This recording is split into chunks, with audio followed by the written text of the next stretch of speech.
এই গল্পের সমস্ত চরিত্র ও ঘটনা সম্পূর্ণরূপে কাল্পনিক। বাস্তবের সাথে এর কোনোরূপ কোনো মিল থেকে থাকলে তা সম্পূর্ণ অনিচ্ছাকৃত ও কাকতালীয়।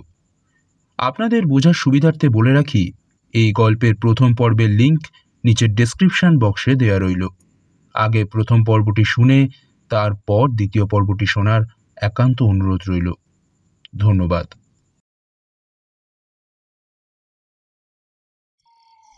কনকনে শীতের রাত। অনেকদিন ধরে শীতটা বেশ জাঁকিয়ে পড়েছে। আনন্দপুর গ্রামে সন্ধ্যার পর রাস্তাঘাটে একটা জনপ্রাণীরও দেখা নেই। পূর্ণিমা রাতে চারিদিক চাঁদের আলোয় ভেসে যাচ্ছে। নিস্তব্ধতা ভেঙে মাঝে মাঝে শুধু শোনা যাচ্ছে ঝিঁঝির ডাক। একদল শিয়াল হঠাৎ সমস্বরে ডেকে উঠল। গ্রামের শেষ প্রান্তে আছে একটা বিরাট কুয়ো। কুয়োটা বহু বছর অব্যবহৃত। কুয়োতে জল আছে, কিন্তু কোনো অজ্ঞাত কারণে কুয়োর জল কেউ খায় না। কুয়োর পাশেই আছে একটা পুরনো অশ্বত্থ গাছ। ওই গাছে বহু বছর আগে কেউ একজন আত্মহত্যা করেছিল। সেই থেকে লোকে ভয়ে জায়গাটা আর কুয়োটা দুটোকেই এড়িয়ে চলে। গ্রামের সম্পন্ন চাষি দীনেশের ছোট ছেলে সায়ন ফিরছিল মামার বাড়ি থেকে। দাদুর অসুস্থতার খবর পেয়ে সে ছুটেছিল দাদুকে দেখতে। মামারা বারবার বলেছিলেন রাতটা থেকে যেতে, কিন্তু ফসল কাটার সময় সায়ন না ফিরলে বাবা আর দাদার ঘাড়ে বেশি কাজের চাপ পড়ে যাবে। তাই দাদুকে সুস্থ দেখে সায়ন আর দেরি করেনি। অন্ধকার রাতে কুয়োর পাশ দিয়ে যেতে যেতে গাটা একটু ছমছম করছিল সায়নের। এই গাছ আর এই কুয়ো নিয়ে গ্রামের নানা রকম জনশ্রুতি আছে। সায়নের জন্মেরও আগে ওই গাছে গলায় দড়ি দিয়ে নাকি কে একজন আত্মহত্যা করেছিল। তারপর থেকে কয়েকজন নাকি অনেক রাতে ওই অশ্বত্থ গাছের ডালে কাকে ঝুলে থাকতে দেখেছে। যদিও সায়ন এসবে বিশ্বাস করে না, কিন্তু আজ এই নির্জন রাতে জায়গাটা দিয়ে যেতে গিয়ে তার মতো অবিশ্বাসীর মনেও ভয় দেখা দিল। দ্রুত পায়ে হেঁটে সায়ন জায়গাটা পার হয়ে আসছিল। এমন সময় একটা চিৎকার শুনে থমকে দাঁড়ালো সায়ন। বাঁচাও আমাকে, বাঁচাও, বাঁচাও, কেউ শুনছো? বাঁচাও আমায়। সায়ন অবাক হয়ে শুনল একটি মেয়ের গলা। গলার স্বর খুবই মিষ্টি এবং আকর্ষণীয়, তবে এখন সেই কণ্ঠস্বরে ভয়ের ছাপ স্পষ্ট। কিন্তু এত রাতে এখানে মেয়ে এলো কি করে? আর আশেপাশে তো কাউকে দেখাও যাচ্ছে না। মেয়েটা কোথা থেকে চিৎকার করছে? আপনার কি হয়েছে? কোথায় আপনি? আমি তো আপনাকে দেখতে পাচ্ছি না। উত্তর এলো, আমি এক কুয়োতে পড়ে গেছি। আমি আমি কিছুতেই উঠতে পারছি না। দয়া করে আমাকে উদ্ধার করুন, দোহাই আপনার, আমাকে বাঁচান। সায়ন বুঝতে পারল ভীষণ বিপদ হয়েছে মেয়েটার, কিন্তু কুয়ো থেকে মেয়েটাকে তুলবে কি করে? একটা দড়ি তো অন্তত প্রয়োজন।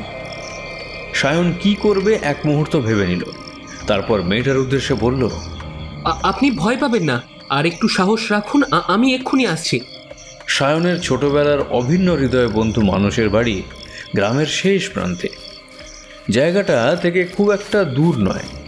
সায়ন দৌড়ে গিয়ে মানুষের বাড়ির দরজায় আঘাত করল। একটু পরেই মানুষ ঘুম চোখে দরজা খুলল। এত রাতে সায়নকে দেখে অবাক হয়ে মানুষ বলল, তুই এত রাতে? বিপদ আপদ হলো নাকি? কথা বলার সময় নেই, তুই তাড়াতাড়ি একটা বড় দড়ি নিয়ে আমার সঙ্গে আয়। কি বলছিস কিছুই তো বুঝতে পারছি না। বুঝিয়ে বলার সময় নেই ভাই, যা বলছি তাই কর। মানুষ আর কিছু বলল না। বাড়ির ভেতর থেকে বড় একটা দড়ি এনে সায়নের পিছু নিল। সায়ন যখন মানুষকে নিয়ে ফিরে এলো, তখন নারীকণ্ঠের চিৎকারের শব্দ আর পাওয়া গেল না। সায়নের মনে হলো মেয়েটার ইতিমধ্যে কিছু হয়ে গেল না তো। সে চেঁচিয়ে উঠল, আপনি আপনি ঠিক আছেন তো? ঠান্ডায় আমার দেহ অবশ হয়ে যাচ্ছে, শ্বাস নিতে পারছি না ঠিক মতো। বাঁচান আমায়, দয়া করে বাঁচান। কোনো ভয় নেই, আমরা একটা দড়ি ফেলছি, দয়া করে ওটা শক্ত করে ধরুন, আমরা আপনাকে টেনে তুলব। সায়ন ও মানুষের সমবেত প্রচেষ্টায় একটু পরেই মেয়েটাকে উদ্ধার করা সম্ভব হলো। মেয়েটার বয়স 19-20 বছর। শীতে বা ভয়ে তার অবস্থা খুবই করুণ। তবু সায়ন মেয়েটার দিকে তাকিয়ে যেন চোখ ফেরাতে পারছিল না। এত সুন্দরও মানুষ হয়? মেয়েটার চোখে মুখে অদ্ভুত এক সারল্য। এই মেয়েকে সব রকম আঘাত থেকে আগলে রাখতে ইচ্ছে হয়। কতক্ষণ সায়ন মেয়েটার দিকে তাকিয়েছিল কে জানে। সম্বিত ফিরল মানুষের কথায়। মানুষ মেয়েটিকে জিজ্ঞাসা করল, কে আপনি? কোথা থেকে এসেছেন? কুয়োতে পড়ে গেলেন কি করে? এত প্রশ্নের উত্তরে মুহ্যবান মেয়েটি কোনো মতে উত্তর দিল, আমি চাঁদনি। এইটুকু বলেই সে অজ্ঞান হয়ে পড়ল।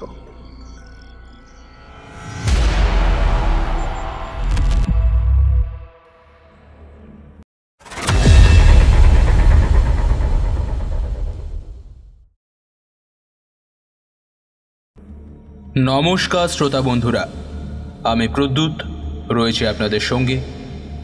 আপনারা শুনছেন গল্প মালঞ্চ অডিও স্টোরি চ্যানেল। বহু অপেক্ষা প্রতীক্ষার পালা শেষ করে আজ আমরা হাজির হয়েছি আরও একটি রক্তাক্ত অভিজ্ঞতাকে সঙ্গে নিয়ে। কী সেই অভিজ্ঞতা? কেন এবার রক্তাক্ত? এই সমস্ত প্রশ্নের উত্তর পেতে শুনতে থাকুন আমাদের আজকের গল্প।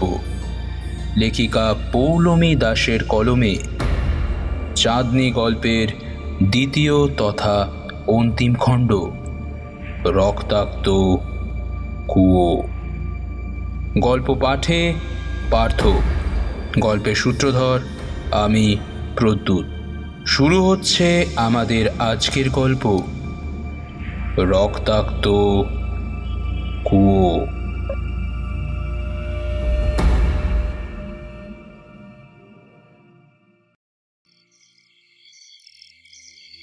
মানুষ আর সায়ন বুঝতে পারল না মেয়েটাকে কোথায় নিয়ে যাবে।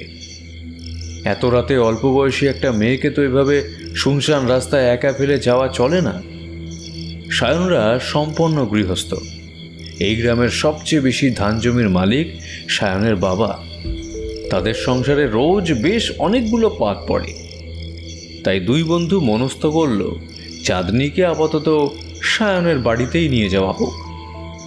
মেয়েটার জ্ঞান কোনো মতে ফিরিয়ে তাকে ধরে ধরে নিজের বাড়ির দিকে নিয়ে যেতে যেতে সায়ন মনে মনে ভাবল, চাঁদনি, বাহ, সত্যিই সার্থক নাম। এমন রূপ দেখে বোধহয় পূর্ণিমার চাঁদও লজ্জা পাবে। কিন্তু দুই বন্ধুর কেউই খেয়াল করল না কুয়োর জলে হঠাৎ করে প্রবল আলোড়ন শুরু হলো। কুয়োটাকে ঘিরে যেন একটা ধুলোর ঝড় উঠল। আকাশের চাঁদটা হঠাৎ করেই কালো মেঘের আড়ালে হারিয়ে গেল। সব মিলিয়ে প্রকৃতি যেন খুব ভয়ানক কিছু একটার ইঙ্গিত দিতে লাগলো। সায়নের মা অত রাতে সায়নের সাথে একটা মেয়েকে দেখে অবাক হলেন। সায়ন মাকে বলল, আপাতত এর একটা থাকার ব্যবস্থা কর, কাল সব বুঝিয়ে বলবো। সায়নের মা নিজের ছেলেকে ভরসা করে। কিছু না বলে মেয়েটিকে আশ্রয় দিলেন। মেয়েটার মুখের দিকে তাকিয়ে সায়নের মার মনটাও মায়ায় ভরে উঠল। কিছু আছে ওই মুখটায়, একবার দেখলেই বড় আপন মনে হয়। পরদিন সকালে সায়নের বাড়ির সবাই চাঁদনিকে দেখে অবাক হলো। চাঁদনি একদিকে জড়োসড়ো হয়ে বসে আছে আর কাঁদছে। তাকে দেখে সবারই মায়া লাগলো। সায়নের বাবা চাঁদনিকে বাড়িতে থাকার অনুমতি দিলেন। সায়নের বড় বৌদি চাঁদনির সাথে বেশ ভাব জমিয়ে ফেললেন 2-1 দিনের মধ্যে। তার থেকেই জানা গেল চাঁদনি ছোট বয়সে বাবাকে হারিয়েছে। মা তাকে নিয়ে মামার বাড়িতে গিয়ে উঠেছিলেন। কদিন আগে মা মারা যাওয়ার পরও অভাগিনীর মামার বাড়িতে আশ্রয়টুকুও আর রইল না। মামা মামিরা তাকে বাড়ি থেকে বের করে দিয়েছেন।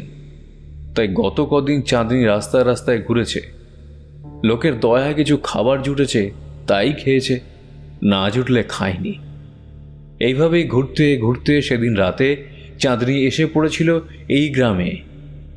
রাতে গাছের তলায় বসেছিল খুব জল তেষ্টা পাওয়ায় কুয়োর থেকে ঝুঁকে পড়ে জল খেতে গিয়ে কুয়োয় পড়ে গিয়েছিল কোনোভাবে। এখন চাঁদনির আপন বলতে আর কেউ নেই, কোথাও যাবারও নেই। সুন্দর মেয়েটার এমন দুঃখজনক জীবন কাহিনী শুনে সবার চোখেই জল এলো। সায়নের মা বললেন, আহা, বাপমা মরা অভাগিনী মেয়ে থাকুক না এ বাড়িতে। ভগবানের দয়ায় আমাদের তো কোনো কিছুর অভাব নেই। চাঁদনি ওই বাড়িতেই থেকে গেল। কয়েকদিনের মধ্যেই বাড়ির একজনই হয়ে উঠল সে। তার প্রশংসা সবার মুখে মুখে।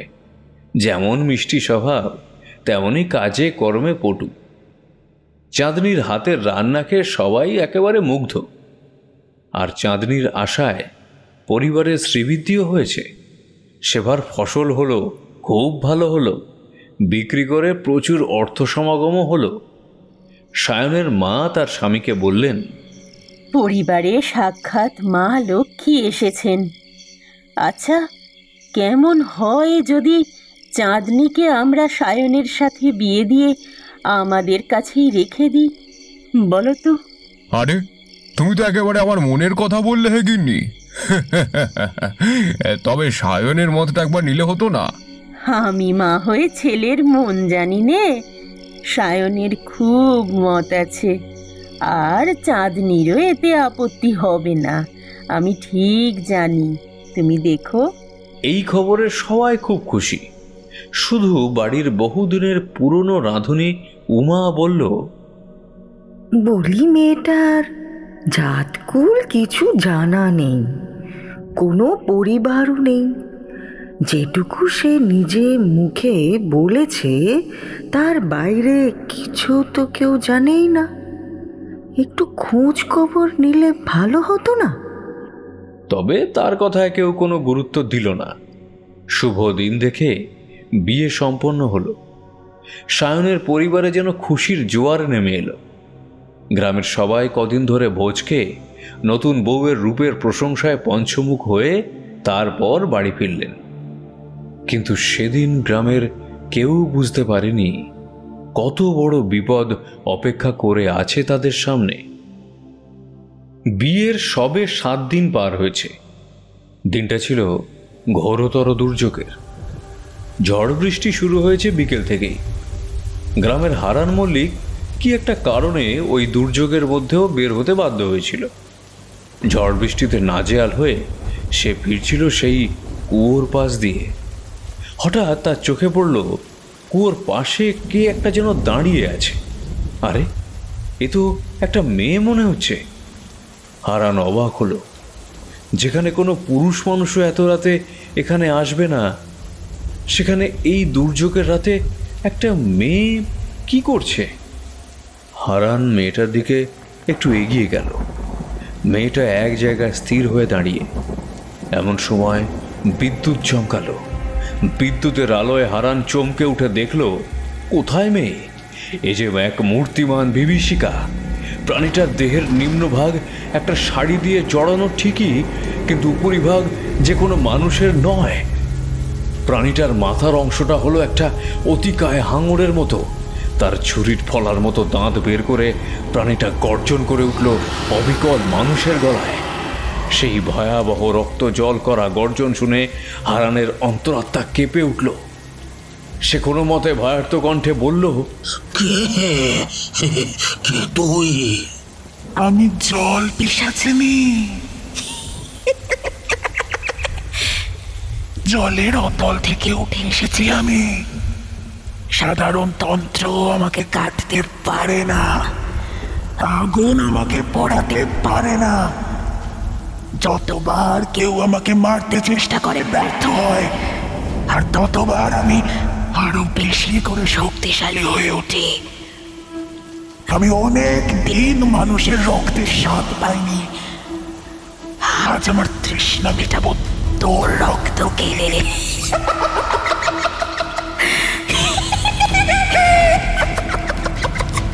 তোর রক্ত খেয়ে।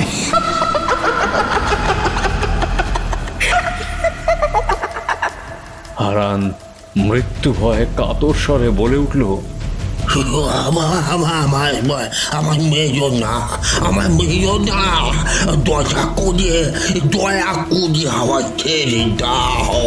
আমার মেয়ে না, আমার দয়া করে ছেড়ে দাও। কিন্তু পিশাচিনীর মনে দয়া হলো না। সে প্রবল আক্রোশে ঝাঁপিয়ে পড়ল হারানের ওপর। তারপর তার হাঙরের মতো দাঁতগুলো দিয়ে ছিঁড়ে খেতে লাগলো হারানের দেহটা। অনেক দিন বাদে নররক্ত দিয়ে নিজের উপবাস ঘোচালো জল পিশাচিনী চাঁদনি। পরদিন সকাল হতেই গ্রামে চাঞ্চল্য ছড়িয়ে পড়ল। কুয়োর কাছে পাওয়া গেছে হারান মণ্ডলের মৃতদেহ।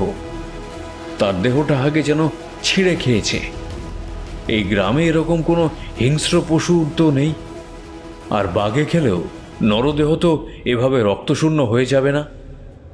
কেউ বুঝে পেল না এর পেছনে কে আছে, কোনো জন্তু নাকি দানব। কিন্তু তার থেকেও যেটা অদ্ভুত বিষয় সেটা হলো বহুদিনের অব্যবহৃত কুয়োর জল রাতারাতি অনেকটা বেড়ে গেছে। আর তার থেকেও যেটা ভয়াবহ বিষয় হলো জলের রং। কুয়োর জল রক্তের মতো লাল। সারা গ্রামে আতঙ্কের বাতাবরণ ছড়িয়ে পড়েছে। কোন অপশক্তি গ্রামে হানা দিল কেউ বুঝতে পারছে না। ঘরে ঘরে চলছে পুজো পাঠ। ভয়ে কেউ ঘরের বাইরে বের হচ্ছে না সন্ধ্যের পর। সায়নদের বাড়িও এর ব্যতিক্রম নয়। সায়নের মা বৌদি বেশ ভয়ে ভয়ে আছেন। সায়নের বৌদির চিন্তা বেশি, কারণ তার ঘরে আছে একটা বছর সাতেকের ফুটফুটে মেয়ে। সায়নের ভাইজির নাম সুমি। সুমির হাসির শব্দে পুরো বাড়িটা ভরে থাকে। তবে সায়নের বিয়ের পর সুমি তার কাকিমার খুব ভক্ত হয়ে উঠেছে। বেশিরভাগ সময় সে চাঁদনির কাছেই থাকে। সায়নদের বাড়ির রাঁধুনি উমা চাঁদনিকে প্রথম থেকেই ভালো চোখে দেখে না। এই অজ্ঞাত পরিচয় মেয়েটিকে বাড়িতে এনে তোলায়, তার উপর বাড়ির বউয়ের মর্যাদা দেওয়ায় তার ঘোরতর আপত্তি ছিল। বিয়ের পরও তাই উমা চাঁদনিকে একটু চোখে চোখে রাখত। উমা কয়েকটা জিনিস লক্ষ্য করেছিল। চাঁদনি ঘরের সব কাজ করলেও ঠাকুর ঘরে কখনো যায় না বা পুজো সংক্রান্ত কোনো কাজে হাত লাগায় না। সায়নের মা তাকে পুজোর কাজে সাহায্য করতে বললে সে বলে, আমি পুজোর কাজ ভালো জানি না মা। আসলে মামার বাড়িতে একরকম আশ্রিতা হয়েই তো থাকতাম। ঘর মোছা, বাসন মাজার মতন পরিশ্রমের কাজগুলো মামিরা আমাকে দিয়েই করাতো। ওদের ঠাকুর ঘরে আমাকে ঢুকতেই দিত না, তাই আমি এসব কিছুই শিখিনি। দ্বিতীয়ত, চাঁদনি কখনো সবার সামনে বসে খায় না। নিজের খাবার নিয়ে গিয়ে ঘরে একা একা বসে খায়। কারোর সামনে, এমনকি সায়নের সামনেও সে কখনো খায় না। সে কি কারোর সামনে খেতে লজ্জা পায়? আর ইদানিং তো চাঁদনির আরও একটা বিষয় অদ্ভুত লাগছে উমার। উমা লক্ষ্য করে দেখেছে চাঁদনি এক একদিন রাতে বাড়ি থেকে বের হয়ে যায়। উমার রাতে ভালো ঘুম হয় না, আর তার ঘর থেকে বাড়ির সদর দরজাটা স্পষ্ট দেখা যায়। তাই সে লক্ষ্য করেছে বিষয়টা। গ্রামের এই পরিস্থিতির মধ্যে গৃহস্থ বাড়ির বউ এত রাতে কোথায় যায় সেটা সে ভেবে পায় না। বউয়ের কি কোনো চরিত্রের দোষ আছে নাকি? এত রাতে কি কোনো পরপুরুষের সাথে দেখা করতে বের হয় সে? না, উমাকে খুঁজে বের করতেই হবে আসল ব্যাপারটা কি। সেদিন আকাশে স্পষ্ট চাঁদের আলো। রাতের খাওয়ার পর উমা নিজের ছোট্ট ঘরের জানালায় বসে নির্ঘুম রাত কাটাচ্ছিল। হঠাৎ দেখল দ্রুত পায়ে কেউ একটা সদর দরজা দিয়ে বাড়ির বাইরে বের হয়ে এলো। আরে, এ তো চাঁদনি। না, আজ উমাকে এই রহস্যের উদ্ঘাটন করতেই হবে। উমা সন্তর্পণে চাঁদনির পিছু নিল। চাঁদনি এগিয়ে চলেছে গ্রামের নির্জন পথ ধরে। গ্রামে আজ কোনো জনপ্রাণী নেই। দু একটা কুকুর ঘুরছিল রাস্তায়, কিন্তু চাঁদনিকে দেখে তারা চিৎকার করা তো দূর, ভয়ে কেমন যেন কুঁকড়ে গেল। চাঁদনি গ্রামের শেষ প্রান্তে এসে উপস্থিত হয়েছে। উমার এবার ভয় করছে, ফিরে যাবে কি? কিন্তু কৌতূহল যে বড়বালায়। চাঁদনি এসে পৌঁছেছে কুয়োর কাছে, অশ্বত্থ গাছটার নিচে। উমা অবাক হয়ে দেখল চাঁদনি কুয়োর ওপর ঝুঁকে পড়ে কি যেন করছে। কুয়োর জল খাচ্ছে কি? কিন্তু হারান মণ্ডল মারা যাওয়ার পর কুয়োর জল তো রক্তবর্ণ হয়ে গেছে, ওই জল কেউ কি করে খেতে পারে? জল থেকে মুখ তুলল চাঁদনি, তারপরে ঘুরে তাকালো উমার দিকে। কিন্তু এ কে? চাঁদনির পরনে সেই লাল ছাপা শাড়িটা, কিন্তু শাড়ি পরা পা দুটোর ওপরে এ কার শরীর? এ যে অনেকটা মাছের মতো, তবে মাছের চেয়ে অনেক বড়, অতিকায় চেহারা। তার মুখের ভেতর দিয়ে দেখা যাচ্ছে ছুরির ফলার মতো দাঁত। চাঁদনি পৈশাচিক স্বরে উমাকে উদ্দেশ্য করে বলল, খুব কৌতূহল রে তোর, খুব কৌতূহল। আমার স্বরূপ ফাঁস করবি, নিচে থাকলে তো করবি।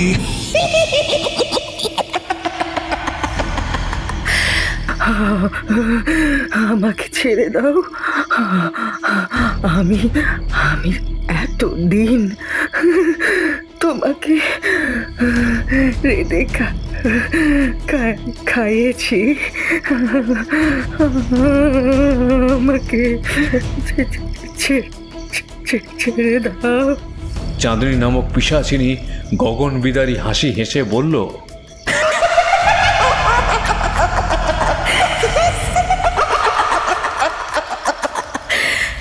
তোর রান্না করা ওইসব খাবার আমি কিচ্ছু খাইনি। আমি এসব খেতে পারি না। আমার রক্ত চাই, কাঁচা মাংস চাই, আমি এসবই খাই। তোর রান্না খেয়ে আমি পেট ভরাইনি ঠিকই, তবে আজ তোকে খেয়ে পেট ভরাবো। যত মানুষের রক্ত খাবো, এই কুয়োর জল তত বেশি লাল হয়ে উঠবে। আর এই জল পান করে আমার শক্তি উত্তর বৃদ্ধি পাবে।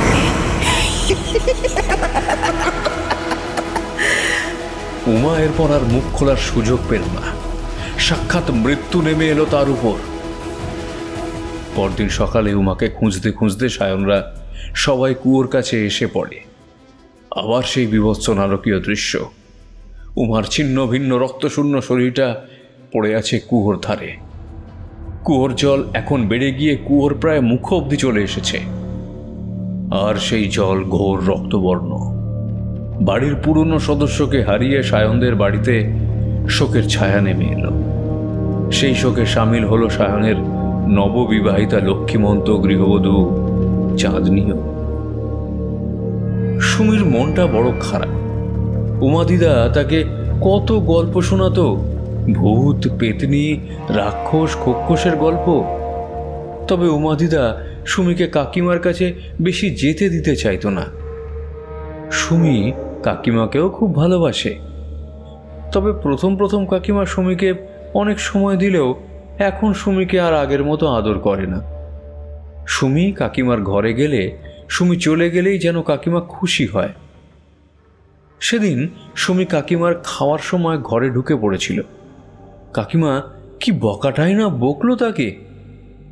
কাকিমা নাকি খাওয়ার সময় কেউ থাকলে খেতে পারে না, কিন্তু কাকিমা বকুনি দিয়ে সুমিকে বের করে দেওয়ার আগে সুমি দেখেছিল কাকিমা ভাত তরকারি সব জানালা দিয়ে পেছনের আগাছায় ঘেরা বাগানটায় ফেলে দিচ্ছিল। তাহলে কাকিমা খায় কি? কাকিমাকে আজকাল কেমন যেন অবাক লাগে সুমির। সেদিন সন্ধেবেলা বাড়ির সবাই গেছে পাশের পাড়ায় হরিনাম সংকীর্তন শুনতে। কাকিমা মাথা ব্যথা বলে গেল না। সুমির কাল পরীক্ষা, তাই মা বলল, তুই কাকিমার কাছে থাক, পড়াশোনা কর, আমি তাড়াতাড়ি চলে আসব। একটু পরে সুমি দেখল কাকিমা একা একা বাড়ির পেছনের আগাছায় ঢাকা বাগানটার দিকে যাচ্ছে। সন্ধেবেলা তো কেউ ওদিকে যায় না, সাপ আছে ওইখানে। মা ঠাম্মা সুমিকে বারবার ওদিকে যেতে বারণ করে তো। একটু পরে কাকিমা ফিরছে না দেখে সুমির খুব চিন্তা হলো। সুমি কি ভেবে কাকিমার খোঁজে বাড়ির পেছনের দরজাটা দিয়ে বের হলো। তখন অন্ধকার নেমে এসেছে, তবে আকাশে চাঁদের আলো ছিল। সেই আলোয় সুমি দেখল কাকিমা পিছন ফিরে উবু হয়ে বাগানের মাটির উপরে বসে আছে। ওই নোংরায় বসে কাকিমা কি করছে? এমন সময় কাকিমা মুখ ফিরে চাইল, কিন্তু এ কোন কাকিমা? কাকিমার চুলগুলো আলুথালু হয়ে মুখের উপর পড়েছে, চোখে হিংস্র দৃষ্টি, মুখটা যেন কেমন ভয়ানক লাগছে। কাকিমা কি যেন একটা খাচ্ছে চিবিয়ে চিবিয়ে। সুমির চোখে পড়ল কাকিমার হাতের দিকে, হাতে ধরা একটা আধ খাওয়া মেটে ইঁদুর। সুমি আর সহ্য করতে পারল না, এক ছুটে বাড়ি ফিরে এলো। মা ঠাম্মারা তখন সবে বাড়ি ফিরেছে। মায়ের কোলের কাছে এসে সুমি জ্ঞান হারালো।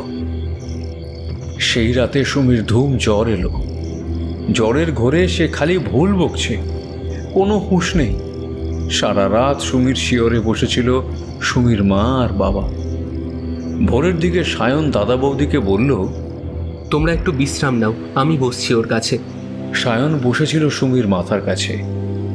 সুমি জ্বরে বেহুঁশ। হঠাৎ সুমি চোখ মেলে চাইল, তারপর স্পষ্ট স্বরে বলল, কাকাই, আমি স্পষ্ট দেখেছি কাকিমা বাগানে বসে একটা মেঠো ইঁদুর ধরে জ্যান্ত চিবিয়ে খাচ্ছিল। আমি মিথ্যে বলছি না, কাকিমা মানুষ না। এইটুকু বলে সুমি চোখ বুঝল। সেই চোখ আর খুলল না। বাড়ির সবাই শোকে পাথর, কিন্তু সায়ন বুঝতে পারছে না সে কি করবে। সুমির শেষ কথাটাকে সে কি জ্বরের ঘরে ভুল বকা বলে উড়িয়ে দেবে? কিন্তু ওই কথাগুলো বলার সময় সুমির মধ্যে কোনো ভুল বকার লক্ষণ তো ছিল না। সে খুব স্পষ্ট করে বলেছিল কথাগুলো, কিন্তু সুমি যা বলল তা এতটাই অসম্ভব যে সায়ন কি করে বিশ্বাস করে। এদিকে এরই মধ্যে সুমির মৃত্যুর রাতে আরেকটা হত্যাকাণ্ড ঘটে গেছে গ্রামে। কুয়োর কাছে পাওয়া গেছে অশোক সর্দারের আধ খাওয়া রক্তহীন শরীর। অশোক সর্দার মাঝরাতে তার গরুগুলোর করুণ আর্তনাদ শুনে ব্যাপারটা কি সেটা দেখতে বেরিয়েছিল। সেই বের হওয়ায় তার কাল হলো। গ্রামে একের পর এক নারকীয় হত্যাকাণ্ড। গ্রামবাসীরা প্রবল ভয়ে দিন কাটাচ্ছে। সন্ধ্যের পর বাড়ির বাইরে কোনো জনপ্রাণীর দেখা পর্যন্ত মেলে না। চারিদিকে শুধু ভয়, হতাশা আর অনিশ্চয়তা। তার উপর সুমির শেষ কথাগুলো। সায়ন বুঝতে পারছে না যে সে ঠিক কি করবে। এটা ঠিক যে চাঁদনির বিষয়ে তার অতীত জীবন সম্পর্কে সায়ন কিছুই জানে না। চাঁদনির কিছু আচরণ তারও অস্বাভাবিক লাগে, যেমন এই কারো সামনে না খাওয়াটা। এছাড়া কয়েকবার রাতে ঘুম ভেঙে সায়ন দেখেছে চাঁদনি তার পাশে নেই। সায়ন জিজ্ঞাসা করলে চাঁদনি বলেছে ঘুম আসছিল না, তাই ছাদে গিয়ে হাওয়া খাচ্ছিল। সায়ন অবিশ্বাস করেনি। আসলে চাঁদনির ওই মায়াবী মুখটার দিকে তাকালে অবিশ্বাস করতে মনই চায় না। কিন্তু তার কি আরেকটু সতর্ক হওয়া উচিত ছিল চাঁদনির বিষয়ে? বিয়ের আগে কি চাঁদনির মামার বাড়ির গ্রামে গিয়ে খোঁজ নেওয়া উচিত ছিল সায়নের? আর ভাবতে পারে না সে কি যে হচ্ছে এসব। কিন্তু চাঁদনির ব্যাপারে সায়নের দ্বিধা ও সন্দেহ অনেক গুণ বেড়ে গেল একটা ঘটনায়। কয়েকদিন পর এক ভোরবেলা সায়নের বন্ধু মানুষ এসে উপস্থিত। এত সকালে মানুষকে দেখে সায়ন বেশ অবাক হলো। মানুষের মুখটা অদ্ভুত রকমের থমথমে। সায়ন বলল, কি হলো, কোনো বিপদ আপদ নাকি? মানুষ সায়নকে বাইরে ডেকে আনলো। বাইরে গাছের তলায় বসে ভোরের বাতাসে একটা জোরের শ্বাস নিয়ে মানুষ সায়নকে বলল, তোকে এখন যেটা বলতে যাচ্ছি সেটা শুনলে হয়তো তোর বিশ্বাস হবে না, কিন্তু সবটা সত্যি। কাল আমি সেই পিশাচির দেখা পেয়েছি যে গ্রামেই হত্যালীলা চালাচ্ছে। কি বলছিস ভাই তুই? তুই তো জানিস আমার বাড়ি গ্রামের শেষের দিকে। কাল রাতে ঘুম আসছিল না। বাবার হাঁপানির টানটা বেড়েছে, বাবা সারা রাত ঘুমোতে পারছে না। আমিও বাবার চিন্তায় জেগেই ছিলাম। হঠাৎ দেখি জানলার সামনে দিয়ে একটা মহিলা চলে গেল।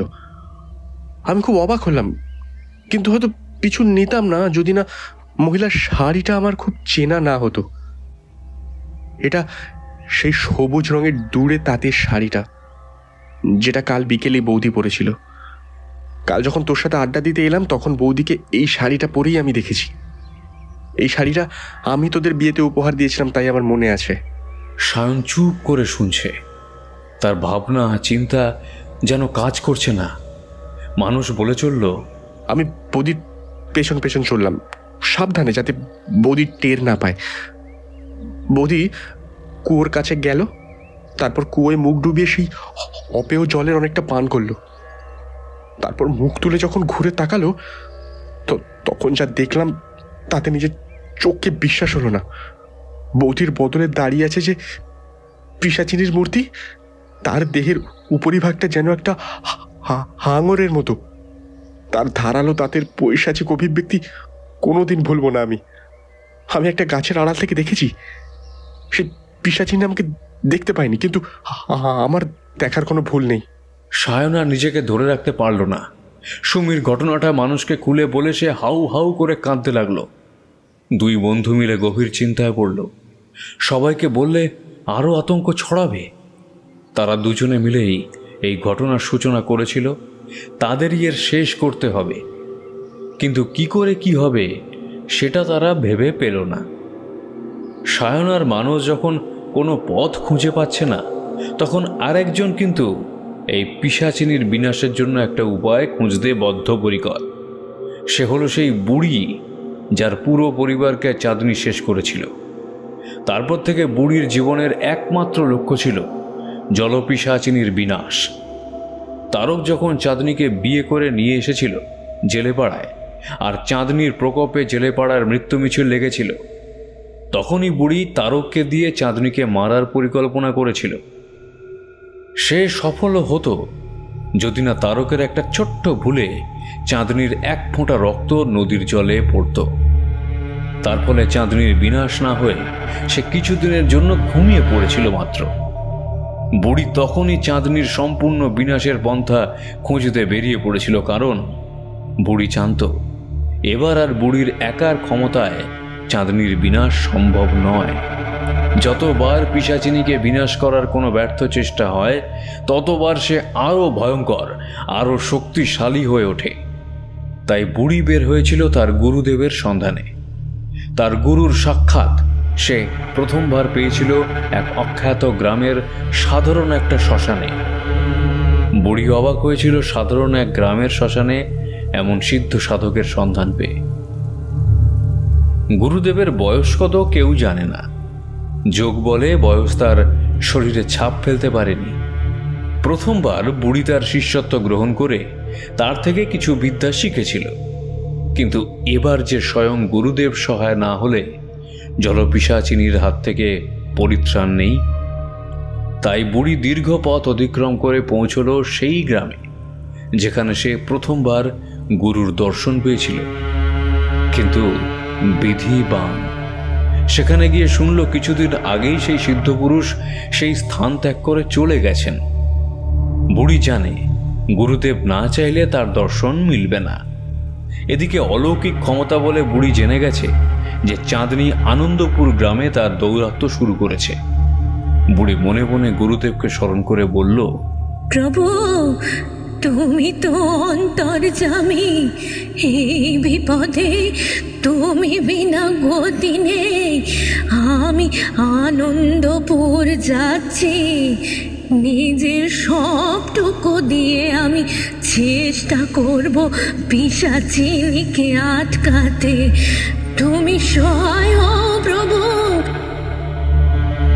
একদিন সকালে হঠাৎ আনন্দপুর গ্রামের সবাই দেখল এক থুরথুরে পাগলাটে বুড়ি কুয়োর ধারের অশ্বত্থ গাছটার নিচে এসে বসেছে। বুড়ির সম্বল বলতে একটা ছোট পুটুলি। দু একজন বুড়িকে এসে বোঝালো এখানে বসাটা নিরাপদ নয়। কুয়োটাকে কেন্দ্র করে নানান অতিপ্রাকৃতিক ঘটনা ঘটছে বেশ কিছুদিন ধরে। এখানে থাকলে বুড়ির প্রাণ সংশয় হতে পারে। কিন্তু বুড়ি শুধু ফোকলা দাঁতগুলো বের করে হাসলো একটু। সেদিন রাতে সায়নের চোখে ঘুম নেই। পাশে চাঁদনি গভীর ঘুমে অচেতন। আজ বোধহয় পিশাচিনীর শিকার ধরার দিন নয়। চাঁদনির সাথে এক ঘরে থাকতে আজকাল গাটা ঘিন ঘিন করে সায়নের, কিন্তু উপায় তো নেই। সে নিজের ভুলে খাল কেটে কুমির যে এনেছে। সায়নের চোখটা একটু লেগে এসেছিল বোধহয়। এমন সময় সারা ঘর এক অপূর্ব জ্যোতিতে ভরে উঠল। সায়ন অবাক বিস্ময়ে দেখল, সেই জ্যোতির মধ্যে থেকে ধীরে ধীরে প্রকট হলেন এক তেজদীপ্ত পুরুষ। তার চোখে অসীম দয়া, করুণা, কিন্তু একই সাথে তার চেহারায় এক অদ্ভুত প্রত্যয়। তাকে দেখে একই সাথে ভয় আর ভক্তি দুই জাগে। সেই মহাপুরুষ বললেন, তুই অজান্তে এক ভয়ঙ্কর জল পিশাচিনীকে ঘরে এনে নিজের পরিবারের আর গ্রামের বিপদ ডেকে এনেছিস। এর প্রতিকারও তোকেই করতে হবে। আমার এক শিষ্য ইতিমধ্যেই এই গ্রামে এসেছে সেই জল পিশাচিনীর বিনাশের উদ্দেশ্যে, কিন্তু যে এই জল পিশাচিনীকে ডেকে আনে সেই ব্যক্তির দ্বারাই একমাত্র তার বিনাশ সম্ভব। তাই তোকেই যা করার করতে হবে। আজ এক্ষুনি তুই গ্রামের শেষের কুয়োটার কাছে চলে যা। ওখানে আমার শিষ্য তোর অপেক্ষায় বসে আছে। আমিও সেখানেই তোদের সাথে দেখা করব। তোকে বুঝিয়ে দেব তোর কি করণীয়। এক্ষুনি যা, দেরি করিস না। তোর হাতেই এখন সব কিছু। এই বলে সেই দিব্য পুরুষ মিলিয়ে গেলেন। ঘরের জ্যোতির্বলয়ও অদৃশ্য হল। সায়ন যেন এতক্ষণ একটা ঘোরের মধ্যে ছিল। সে বুঝতে পারল না সে এতক্ষণ যা দেখল তা কি সত্যি নাকি স্বপ্ন। কিন্তু সায়ন উপলব্ধি করল তার ঘর এক অদ্ভুত সুগন্ধে ভরে গেছে। ধূপের গন্ধ, চন্দনের গন্ধ সব মিলিয়ে এক পবিত্র গন্ধ তার ঘরের বাতাসে ভেসে বেড়াচ্ছে।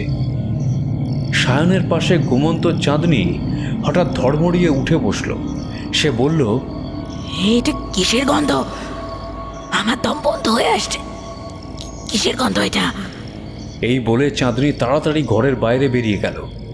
সায়ন বুঝল সে যা দেখেছে তা স্বপ্ন নয়। তাই আর কাল বিলম্ব না করে সে তখনই বেরিয়ে পড়ল গ্রামের শেষ প্রান্তের কুয়োটার উদ্দেশ্যে। কুয়োর সামনে এসে সায়নের মনটা এক মুহূর্তের জন্য দুর্বল হয়ে গেল। এই সেই জায়গা যেখানে সে প্রথম দেখেছিল চাঁদনিকে। তার অতুলনীয় রূপ দেখে মুগ্ধ হয়েছিল। সেদিন আর আজকের এই দিনের মধ্যে কত তফাৎ। কিন্তু তারপরই সায়নের মনে পড়ল এই চাঁদনি গ্রামবাসীর মৃত্যুর জন্য দায়ী। উমামাসি আর তার ছোট্ট ফুটফুটে ভাইজি সুমির মৃত্যুর কারণও সেই রাক্ষসী। তার জন্য সায়নের মনে ঘৃণা ছাড়া আর কিছুই থাকতে পারে না। কুয়োর ধারে সায়ন যখন পৌঁছল তখন বুড়ি সেখানে বসে আছে। বুড়ির কাছে গিয়ে সায়ন তাকে সব খুলে বলল। সায়ন তার গুরুদেবের দর্শন পেয়েছে শুনে বুড়ি মাথায় হাত ঠেকিয়ে বলল, তার মানে তো তুমি আমার সব কথা শুনেছ বাবা, আর ভক্তকে ছলনা করছো কেন? এবার দেখা দাও প্রভু, প্রকট হও। বুড়ির কথা শেষ হতে না হতেই শূন্য থেকে প্রকট হলেন সায়নের স্বপ্নে দেখা সেই মহাপুরুষ। বুড়ি তাকে দেখে প্রণাম করল। সায়নের মাথাও নিজের অজান্তেই নত হলো। গতবার পিশাচিনীকে বিনাশের চেষ্টা বিফল হয়েছে, তাই এবার তার ক্ষমতা আরও বেশি হয়ে গেছে। এখন কারো পক্ষেই তাকে একা বিনাশ করা সম্ভব নয়। যদিও মূল কাজ তোমাকেই করতে হবে, কিন্তু এবার আমাদের আরও অনেকের সাহায্য লাগবে। কে আমাদের সাহায্য করবে বাবা? এই পিশাচিনীর হাতে যারা এতদিন মারা গেছে সেই মৃত ব্যক্তির আত্মাদের আমি আহ্বান করব। পিশাচিনীর প্রতি তাদের সমবেত বিদ্বেষ তার বিনাশে সাহায্য করবে। এরপর গুরুদেব সায়নকে বললেন, কাল শনিবার, রাক্ষসীর শিকার ধরার দিন। কাল রাতে ও যখন কুয়োর জল পান করবে তখন ওর পিশাচিনী রূপ ধারণ করার আগেই ওকে মারতে হবে। ওর পরিধান করা কোনো শাড়ি দিয়ে পিছন থেকে ওর গলা পেঁচিয়ে ধরতে হবে। এবারে আর ওর শরীর থেকে এক বিন্দু রক্তপাত হতে দেওয়া যাবে না, কিন্তু শ্বাসরোধ করে মারতে গেলে পিশাচিনী প্রবল বাধা দেবে, তখন মৃত আত্মাদের সম্মিলিত শক্তিই তোমাদের শক্তি হয়ে উঠবে। পরের সারাটা দিন সায়নের এক নিদারুণ উদ্বেগের মধ্যে দিয়ে কাটল। সে কাউকে মনের কথা বলতে পারছে না, এমনকি তার প্রাণের বন্ধু মানুষকেও কিছুই জানাতে পারছে না। গুরুদেব বলেছেন কাউকে কিছু না জানাতে। সারা দিন ধরে সায়ন নিজেকে বোঝালো এই সময় উদ্বিগ্ন হলে হবে না। নিজের স্নায়ুর উপর সম্পূর্ণ নিয়ন্ত্রণ না থাকলে এই যুদ্ধ জয় অসম্ভব। অবশেষে দিন গড়িয়ে সন্ধ্যা হলো। একসময় সন্ধ্যের অন্ধকার আরো ঘনীভূত হলো, নামলো রাত। আজ সায়নের চোখে ঘুম নেই। সে চোখ বন্ধ করে ঘুমের ভান করে পড়ে আছে মাত্র। রাত গভীর হলে একসময় সায়ন দেখল চাঁদনি ধীর পায়ে তার পাশ থেকে উঠে গেল। সায়ন একইভাবে শুয়ে রইল। একটু পরে চাঁদনি সন্তর্পণে ঘরের বাইরে বের হয়ে গেলে সায়ন উঠে বসল। দ্রুত আলমারি খুলে বের করলো চাঁদনির একটা শাড়ি। শাড়িটা চাঁদনি আজ সকালেই পরেছিল। গুরুদেব বলেছিলেন সদ্য ব্যবহৃত কোনো শাড়ি নিতে হবে, যাতে পিশাচির শরীরের ঘ্রাণ লেগে থাকবে। শাড়িটা এখনো কাঁচা হয়নি। সায়ন তাড়াতাড়ি শাড়িটা নিয়ে বেরিয়ে পড়ল। দ্রুত পায়ে একটু হাঁটতেই দেখতে পেল চাঁদনি চলেছে তার আগে আগে। গোয়ালাপাড়া পেরিয়ে বামুনপাড়া পার করে চাঁদনি এগিয়ে চলল গ্রামের শেষ প্রান্তে, সেই অভিশপ্ত স্থানে যেখানে রয়েছে সেই অশ্বত্থ গাছ আর কুয়ো। কুয়োর কাছে এসে চাঁদনি একটু থামল। পিছন ফিরে দেখল কেউ আছে কি না। সায়ন দেখল অশ্বত্থ গাছের আড়ালে বসে আছে সেই বুড়ি। সায়নও একটা বড় গাছের পিছনে আত্মগোপন করল। গুরুদেবকে দেখা যাচ্ছে না, তবে তিনি ঠিকই প্রয়োজন বুঝে প্রকট হবেন। চাঁদনির চারপাশে কেউ নেই দেখে নিশ্চিন্ত হয়ে কুয়োর জলে মুখ ডোবাল ধীরে ধীরে। এই মুহূর্তটারই প্রতীক্ষায় ছিল সায়ন। সে মুহূর্তের মধ্যে চাঁদনির কাছে গিয়ে পিছনের দিক থেকে চাঁদনির গলায় ফাঁস লাগিয়ে দিল তারই ব্যবহৃত শাড়িটা দিয়ে। চাঁদনি এক মুহূর্ত হতভম্ব হয়ে গেল ঠিকই, তারপরই শুরু হলো তার আস্ফালন। সেই পৈশাচিক শক্তির সাথে পেরে ওঠা সায়নের পক্ষে সত্যি অসম্ভব হয়ে দাঁড়ালো। হঠাৎ কুয়োর চারপাশে দেখা দিল এক আলোর বলয়। গুরুদেবের গলা শোনা গেল, তোমরা এসো, তোমাদের মৃত্যুর কারণ যে পিশাচিনী তার বিনাশের সময় এসেছে, তাই তো আমি তোমাদের জাগিয়েছি। তোমরা সবাই মিলে এর বিনাশ কার্যে সাহায্য করো। হঠাৎ সায়ন দেখল চারিদিকে অনেকগুলো অশরীরী অবয়ব উপস্থিত হয়েছে। ছোট বড় ছায়ার মতো কিছু কায়া যেন ঘিরে ধরছে সায়নকে, তারপর মিশে যাচ্ছে সায়নের মধ্যে। সায়ন শক্তিশালী হয়ে উঠছে, আরো আরো শক্তিশালী। তার শক্তির সাথে আর পেরে উঠছে না চাঁদনি নামক পিশাচিনী। সে হাঁপিয়ে যাচ্ছে, সে শ্বাস নিতে পারছে না, ছটফট করছে। কুয়োর জলে হঠাৎ একটা বিরাট আলোড়ন শুরু হলো। সায়ন অবাক হয়ে দেখল কুয়োর জল উপচে উঠে আসছে, চারপাশ বুঝি ভেসে যাবে। কিন্তু গুরুদেব একবার জলের দিকে তাকিয়ে হাতটা তুলে থামার নির্দেশ দিলেন। সেই রক্তবর্ণ বাড়িধারার গতি সেখানেই থমকে গেল। চাঁদনি আর পারছে না, তার নিঃশ্বাসে আশেপাশে যেন ধুলোর ঝড় উঠছে। গাছের ডালগুলো আকাশ থেকে মাটিতে নুয়ে পড়ছে, কিন্তু সায়নের গায়ে তখন বহু অতৃপ্ত আত্মার সম্মিলিত শক্তি। সেই শক্তির কাছে একসময় পরাস্ত হলো চাঁদনি। পিশাচিনীর বিষ নিঃশ্বাস একসময় স্তব্ধ হয়ে গেল চিরদিনের জন্য। চাঁদনির প্রাণহীন দেহটা মাটিতে পড়তেই সায়নও জ্ঞান হারালো। একটু বাদে যখন সায়ন চোখ খুলল, তখন তার নিজের শরীরটা অনেক হালকা লাগছে। অনেকগুলো আত্মার ভার এতক্ষণ বইতে হচ্ছিল তো সায়নকে, এখন সে ভারমুক্ত। তার মাথার কাছে বসে আছেন গুরুদেব আর বুড়িমা। গুরুদেব বললেন, এবার আর দেরি নয়, এবার এই পিশাচিনীর শরীর বরাবরের মতো পুড়িয়ে শেষ করতে হবে। তবে সাধারণ আগুনে তো এ পুড়বে না। এই বলে তিনি বুড়ির দিকে তাকালেন। বুড়ি নিজের ঝোলার থেকে বার করে আনলো একটা কাঠকয়লার টুকরো। তারপর তাতে বুড়ি আর তার গুরুদেব মিলে কি একটা মন্ত্র পড়ে একসাথে ফুঁ দিলেন। দাউ দাউ করে জ্বলে উঠল আগুন। বুড়ি পরম ঘৃণা ভরে কাঠকয়লার টুকরো ছুঁড়ে মারল চাঁদনির গায়ে। জ্বলতে শুরু করলো পিশাচিনীর শরীর। মুহূর্তের মধ্যে সেই শরীর জ্বলে পুড়ে শেষ হয়ে গেল। ছাইটুকুও আর রইল না। গুরুদেব এবার তার শিষ্যাকে বললেন, তবে চল, তোর জীবনের উদ্দেশ্য সিদ্ধ হয়েছে। এবার আমার সাথে চল, তোর যে এখনো অনেক শেখার বাকি। সায়ন দেখল রাতের আধার কেটে ভোরের আলো ফুটছে। দুই গুরু শিষ্যা কিছু দূর হেঁটে গেলে তারপর তাদের আর দেখা গেল না। সায়ন তাকিয়ে দেখল কুয়োর জল আর রক্তের মতো লাল নেই। সব কিছু স্বাভাবিক, সব কিছু সুন্দর। জলপিশাচিনীর চিরতরে